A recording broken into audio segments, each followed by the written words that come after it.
Pertempuran melalui surga, bab 1066, bergas ke wilayah tengah. Dari ekspresi suram Xiaoyan, Liu Qing bisa menebak bahwa dokter peri kecil kemungkinan besar memiliki hubungan yang rumit di dekatnya.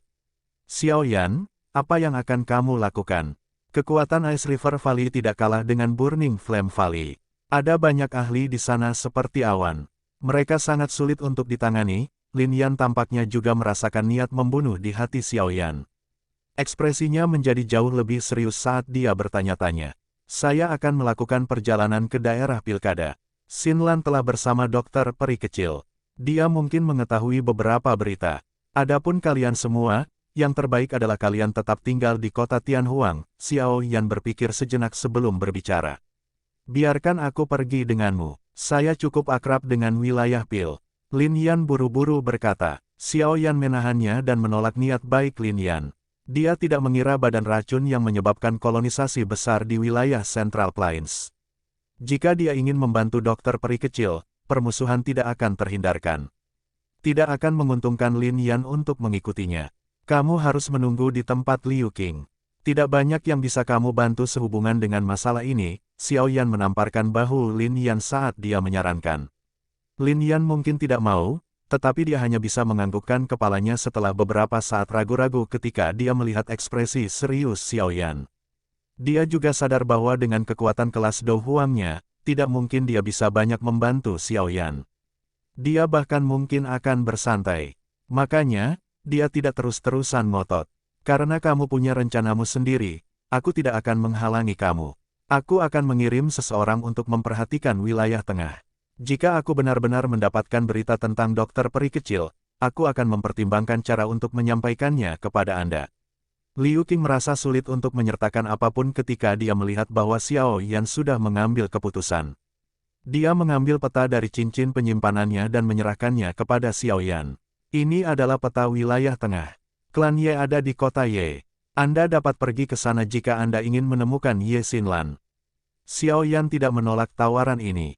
Dia mengangguk dan menerima peta itu. Hal ini akan membuat terhindar dari tersesat di wilayah tengah. Kapan Anda bersiap untuk pergi? Liu Qing bertanya setelah melihat Xiao Yan menerima petanya. Sekarang, Xiao Yan menjawab dengan suara yang dalam. Saat ini, dia tidak menyadari apakah Little Fairy Doctor sudah mati atau hidup. Dia benar-benar tidak ingin tinggal di tempat ini lama-lama. Dia harus menemukan Xin Lan sesegera mungkin dan mendapatkan berita terkait dokter peri kecil darinya. Liu Qing melebarkan mulutnya saat mendengar ini. Dia hanya bisa tersenyum pahit dan mengangguk. Baiklah, aku akan segera meminta seseorang untuk mengukur lubang cacingmu. Dia memberi isyarat dengan tangannya setelah mengatakan ini dan memanggil penjaga. Setelah Liu Qing dengan lembut mengeluarkan beberapa instruksi, penjaga itu dengan cepat mundur. Ingat, Anda harus berusaha berhati-hati di wilayah tengah. Tempat itu rumit diisi dengan berbagai macam orang. Ada banyak ahli yang merepotkan di sana. Jika Anda membahas masalah, Anda bisa datang ke kota Tianhuang.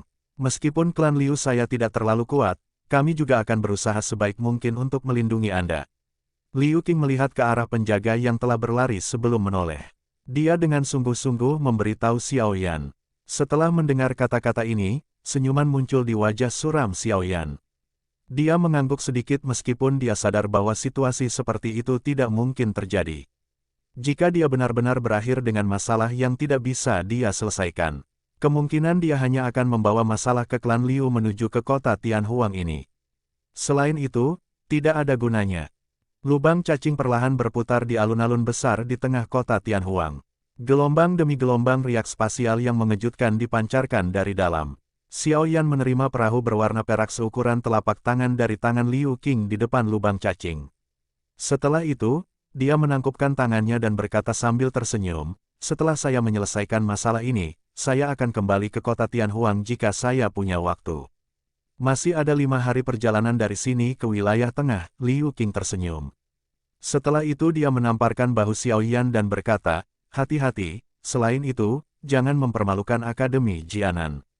Anda harus tahu bahwa Anda adalah siswa paling berprestasi dari Akademi dalam selama bertahun-tahun. Tenang, apapun yang terjadi, aku tidak akan membuatnya kehilangan reputasinya. Xiao Yan tertawa. Dia menangkupkan tangannya ke Liu Qing dan Lin Yan dengan cara yang serius. Hati-hati, Setelah mengucapkan kata-kata itu, Xiaoyan berhenti menahannya lebih lama lagi. Dia berbalik dan masuk ke wormhole. Punggungnya tampak sangat bebas dan mudah. Lin Yan dan Liu Qing menghela nafas saat mereka melihat punggung Xiaoyan secara bertahap menghilang ke dalam wormhole. Mereka saling berhadapan dan tertawa getir. Mereka berdua sadar bahwa perjalanan Xiaoyan kemungkinan besar akan menimbulkan masalah di wilayah tengah. Orang ini, tidak peduli bagaimana kita mencoba untuk mengejarnya, dia selalu ada di depan kita. Bertemu monster seperti itu benar-benar pukulan besar bagi kepercayaan diri kita. Xiaoyan duduk bersila di depan kapal luar angkasa di dalam wormhole. Perahu itu memancarkan cahaya perak cerah. Ekspresinya sangat serius. Dia punya firasat bahwa perjalanan ke wilayah tengah ini sepertinya tidak akan santai. Keributan yang diaduk badan racun yang menyedihkan di Central Plains agak melebihi harapan Xiaoyan. Apalagi, ada orang-orang yang ingin mendapatkan keuntungan dari kekacauan di antara mereka. Salah satu contohnya adalah apa yang disebut lembah sungai es. Xiaoyan sadar bahwa konstitusi khusus akan menarik perhatian orang-orang tertentu. Ini mirip dengan King Lin di Kekaisaran Jiama saat itu, gadis kecil yang memiliki murid bunga ular 3 giok hijau, yang bahkan membuat Yao Lao tercengang. Namun, itu juga karena ini dia akhirnya menarik cakar dari klan Mo. King Lin, gadis dari saat itu yang selalu dengan takut-takut mengikuti di belakangnya dan memanggilnya tuan muda tanpa sadar muncul di benak Xiaoyan ketika dia memikirkannya. Dia bertanya-tanya bagaimana dia saat ini.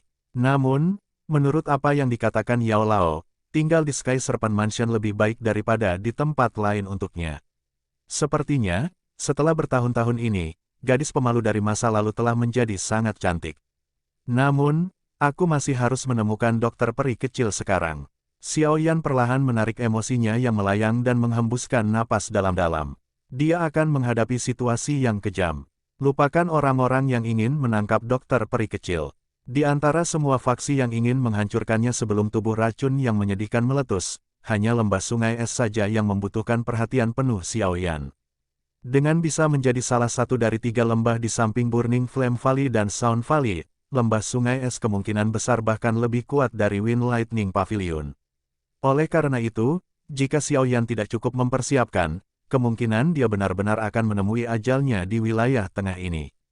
Begitu saya mencapai wilayah tengah, saya perlu memikirkan cara untuk segera mengumpulkan bahan obat yang diperlukan untuk membantu Tian Huo Zunze memurnikan tubuh secepat mungkin. Pada saat itu, dengan bantuan seorang Douzun, aku akan memiliki kepercayaan diri tambahan saat menghadapi faksi seperti lembah sungai es. Selain itu, tingkat saya mengumpulkan api binatang itu juga harus ditingkatkan sedikit.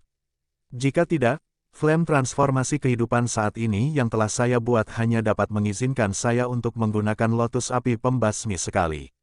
Petik 2. Mata Xiaoyan dengan cepat berkedip. Situasi yang dia hadapi kali ini sepertinya adalah yang paling menyedihkan yang pernah dia hadapi. Karena itu, dia harus mengerahkan semua usahanya.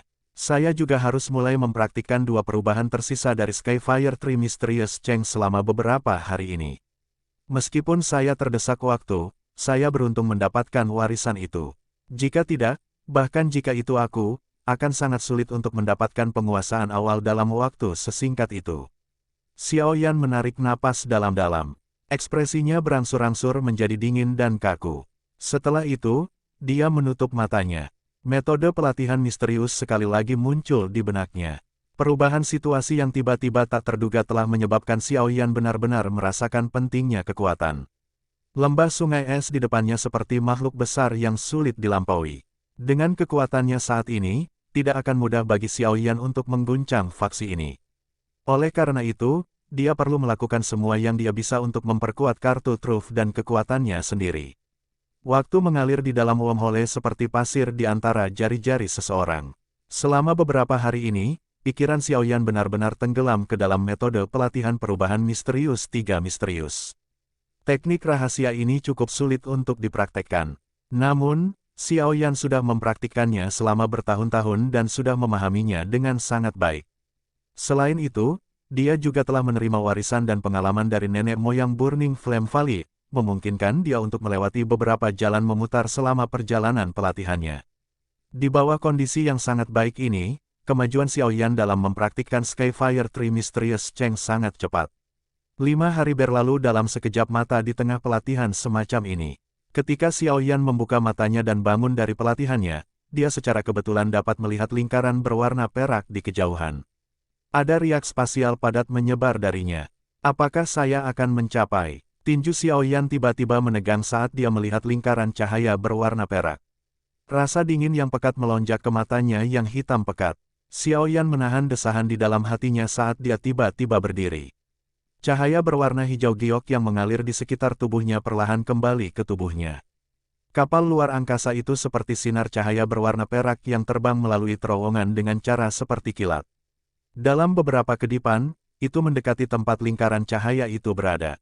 Ketika riak luar angkasa yang intens telah berhenti, badan kapal dengan cepat tersentak. Xiao Yan tidak peduli dengan benjolan semacam ini. Ekspresinya tenang saat dia mengendalikan kapal luar angkasa. Dengan suara, swoosh, itu melesat ke depan. Lingkaran cahaya berwarna perak berada dalam jarak dekat dalam beberapa kedipan. Cahaya berwarna perak semakin terang di mata hitam gelap Xiao Yan. Tinjunya berangsur-angsur mengencang saat kilatan dingin melintas di matanya. Kapal luar angkasa berubah menjadi cahaya perak. Dengan suara, swoosh, itu menyerbu melalui lingkaran berwarna perak dan menghilang. Wilayah tengah, aku, Xiao Yan, telah tiba.